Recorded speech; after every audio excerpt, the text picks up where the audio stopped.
מי שקבע את הסטנדרטים זה אני, אישית. חייבים, מחר ואני נבחרתי ואני קובע סטנדרטים. אם אתה שואל עובד, אומר לך, נורה שרופה, בעוד שבוע אני אסדר, לא קרה שום דבר. אז מה יש נורה שרופה, מה יכול לקרות ואני אשרף העולם? לא, אני קבעתי 24 שעות. לא אספו אשפה, מיידי. פגר, חתול או כלב, מיידי. יש כונן, צ'יק הולך מוציא אותו. אין דבר כזה, לא ישאר דקה. עכשיו, כל הסטנדרטים האלה, אני קבעתי אותם אישית. עם הזמנים שיפרנו, שינינו, אבל בסך הכל, זה דברים שקובע, ראש עיר קובע מדיניות. זה המדיניות שלו.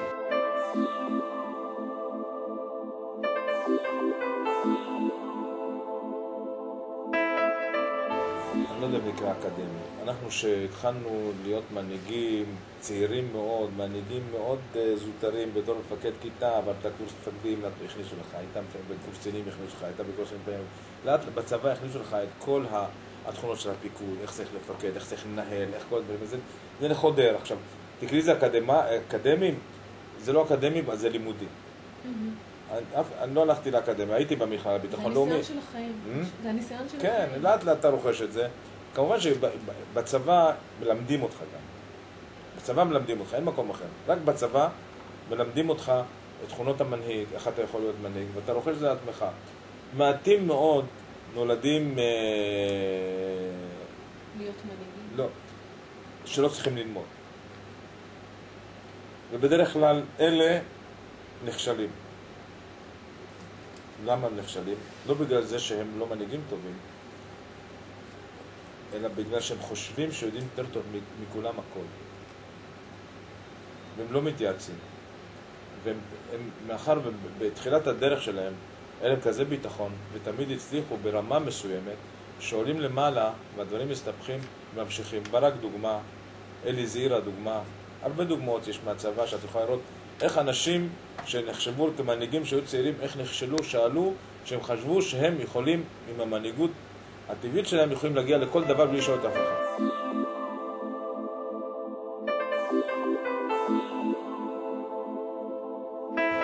בכלל, בעיית המנהיגות בארץ היא בעיה. משתי סיבות. סיבה אחת זה פיצוי, סיבה שנייה זה חשיפה. שני הדברים האלה מונעים מהרבה אנשים להגיע להנהגה ציבורית. וזה לצערי הרב פוגע באיכויות. היום מישהו נורמלי, בעל יכולות, ויש לו אלטרנטיבה, צריך להיות טמבל לבוא להיות ראש עיר. למה? קודם כל, השכר שלו לא יותר טוב. דבר שני, הוא לא יכול לעשות כלום בלי שמישהו יגיד לו מה אתה עושה. אבל הנה מחר כולם יודעים מתי קניתי זה, אם אני יכול לקנות, מתי נצטרך, אם אני אחליף אוטו, כולם יכתבו על זה בעיתון, אם מחר תהיה לי פילגש, כל המדינה תדע. למה אני צריך להיות חשוף?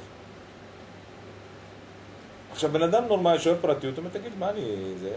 נכון, תפקיד מעניין, הכל טוב יפה, למה אני צריך להיות לזה? החשיפה היום והשכר, זה המדיה שהיום, תשמע, היום פעם זה לא היה. עכשיו, אף אחד לא רוצה שיכנסו לו לתוך הקרביים על כל דבר, יש להם אנשים פרטיים, הבת שלו לסבית, מי זה מעניין?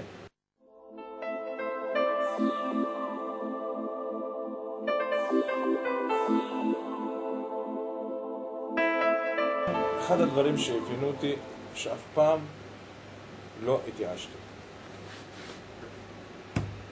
ונכשלתי, למדתי מה צריך לעשות, למדתי איפה טעיתי, ניסיתי עוד פעם והצלחתי. בכל נושא, ואין לי בעיה עם זה. כולל זה שהלכתי להיות טייס, כולל זה שהלכתי לקורס נהיגה, כולל זה שהלכתי להיות ראש עיר. כל פעם הלכתי, ניסיתי, נכשלתי, למדתי, ניסיתי עוד פעם. מהכישלון רק למדתי איך להצליח בפעם הבאה. עכשיו, אתה לא יכול לעשות מזה תורה, זה מוטו, אני חייב להיכשל. אבל דבר אחד, אם נכשלת, למדת הרבה מאוד.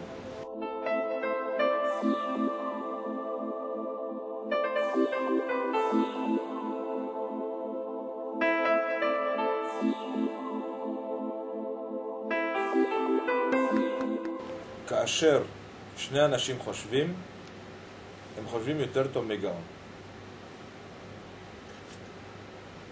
בדרך כלל, IQ 130, ועוד אחד זה 260, הוא יש לו 180, 260 יותר טוב 180. אין מה לעשות. כמובן אבל היצירתיות זה סיפור אחר לגמרי. יכול להיות גאון, אין לו יצירתיות, הוא יכול לפתור בעיות מתמטיות, אבל הוא לא מסוגל ליצור. עכשיו, כמובן שברגע יש לך יצירתיות, אתה מביא אותה לדיון. אבל לא כל אחד מסוגל לקום בבוקר וליצור. אז אתה צריך ליצור, ואתה מביא את זה לדיון. כי לא תמיד היצירה שלך היא בעלת ביצוע, בעלת מימוש, היא טובה, אז אתה שומע את האחרים. בנס ציונה בעירייה, אני הבאתי אותו למצב של הזדהות. מה זאת אומרת הזדהות? ברגע שנתת דוגמה אישית, שהעירייה זה בעצם חלק מהבית. הם מזדהים עם מה שהם עושים. הם מקבלים את הפידבקים, לא רק שלי, שאני בחור טוב, נחמד מאוד, הם מקבלים את הפידבקים ברחוב, מהתושבים. שהם יודעים שהם עשו עבודה טובה. שהרשות שלנו היא רשות שמתפקדת נכון. שיש להם את המוטיבציה. צריך לזכור שרובם גרים בעיר, רובם, ויש להם ילדים, ויש להם משפחה. והם אוהבים שהילדים שהם ידעו שהם חלק מהעירייה והם טובים, והם לא מושמצים, והם אנשים ישרים, והעירייה שלהם טובה. השכנים שלהם.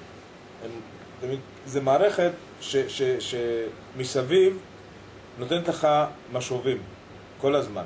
יש לי תוכנית עבודה שנתית, תקציב שנתי, הם מכינים את זה, ההנדסה מביאים תוכנית פיתוח לשנה, הם מכניסים את זה. עכשיו אני עובר על זה כמובן, הם יושבים בנושא מקצועי, הם יודעים מה צריך לעשות, הם יודעים את כל החסרון, את מה חסר בעיר, ואני מטביע את חותמי בדברים שאני חושב שצריך לתת. פה דגש, שם דגש, אבל בסך הכל הם מכינים את הבסיס. הם מביאים את הכל חופשי, אנחנו מביאים פה, דנים בזה, ואז קובעים סדר עדיפויות. ואז אנחנו אומרים, תראו, הם טוענים שאנחנו רוצים 1, 2, 3, אני אומר להם, יפה מאוד, אבל אנחנו מחר יש לנו תקציב ל1 ו2, אז ה1 ו2 זה יותר חשוב, ואנחנו דנים על זה.